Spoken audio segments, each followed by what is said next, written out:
Assalamualaikum warahmatullahi wabarakatuh. Tanggal 11 September 2025 menjadi hari bersejarah bagi kita semua ketika Radio Republik Indonesia genap berusia 80 tahun. 8 dekade perjalanan, RRI terus hadir sebagai media perjuangan, media informasi, media edukasi, sekaligus menjadi perekat persatuan bangsa. Dengan mengusung tema memperkuat peran RRI mendukung tujuan negara, bersatu berdaulat, rakyat sejahtera, Indonesia maju. RRI berkomitmen untuk senantiasa menjadi corong kebenaran, menjaga kebinekaan dan sahabat rakyat di seluruh pelosok negeri.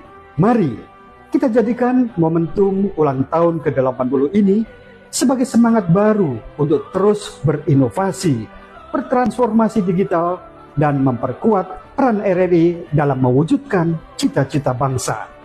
Dirgahayu ke-80 Radio Republik Indonesia, sekali di udara, tetap di udara. Wassalamualaikum warahmatullahi wabarakatuh.